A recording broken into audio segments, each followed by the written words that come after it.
பலர் இந்த ஆர்ப்பாட்டத்தில் பங்கேற்றிருந்தனர்.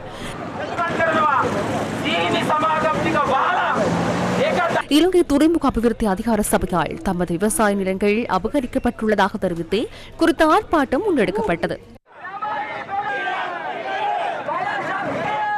போலீசாருக்கும் ஆர்ப்பாட்டக்காரர்களுக்கும் இடையே அமைதியின்மையும் ஏற்பட்டது.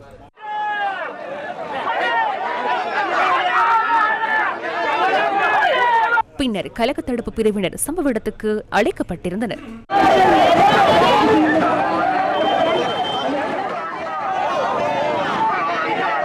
பின்னர் போராட்டக்காரர்களில் சிலருக்கு காணி விவகாரங்களுடன் தொடர்புடைய ஜனாதிபதியின் 2 உதவி செயலாளர்களை சந்திக்கும் வாய்ப்பு கிட்டியது. 1972 ஆண்டிலிருந்து விவசாயம் செய்து வருகின்ற காணியை தற்போது சோலார் பவர் என்ற கம்பெனிக்கு பூதங்களுக்கு கொடுத்திருக்கின்றனர். நாங்கள் எங்களை வெளியிலேற்றி இருக்கின்றனர். மன்னாருக்கு ஒரு சட்டம், திருவண்ணாமலைக்கு ஒரு சட்டமா, மன்னாருக்கு ஒரு மாதமாக நிறுத்தி வைத்திருக்கின்றனர். எங்களை ரோட்டில் இறக்கின்ற ஜனாதிபதி முத்துநகர் கமே வசியோ முத்துநகர் கிராம மக்கள் 3 மாதங்களுக்கு முன்னர் தமது பிரதேச உறுப்பினர்களிடம் சென்று தமது நிலங்களை எடுத்துக்கொள்ள வேண்டாம் எனவும் தாம் வாழுமிடம் இதுவெனவும் கூறியுள்ளனர். இந்த விடயம் குறித்து அவர்கள் பாராளுமன்ற உறுப்பினர்கள் அமைச்சர்களிடம் கூறியுள்ளனர். தற்போது ஜனாதிபதியின் செயலாளரிடமும் 2 வாரங்களுக்கு முன்னர் வருகை தந்து கூறினர்.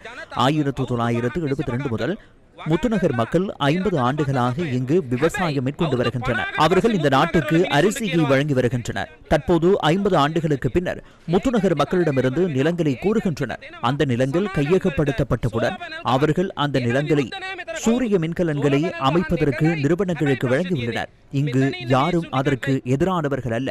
அவர்களை இங்கிருந்து விரட்ட எண்ணுவது நியாயமற்றது. இந்த நிலங்களுடன் தொடர்புடையவர்கள் ஜனாதிபதியின் உதவி செயலாளர்களை சந்தித்தனர். எதிர்வரும் 30ஆம் தேதிக்கு முன்னர் இதற்கான பதில் ஒன்றை கூறுவதற்கு விளக்கம் தெரிவிக்கப்பட்டுள்ளது. මේ ප්‍රශ්නට කඩිනම් උත්තරයක් ඕන කියලා ඒ උත්තරේ 30ට පෙර ලබා දෙන්න එකඟතාවයක් ආවා. 30ට පෙර 30ஆம் தேதிக்கு முன்னர் குறித்த பிரச்சினைக்கான தீர்வினை வழங்குவதாக இணக்கப்பாடு எட்டப்பட்டதன் பின்னர் அங்கிருந்து ஆர்ப்பாட்டக்காரர்கள் கலைந்து சென்றனர்.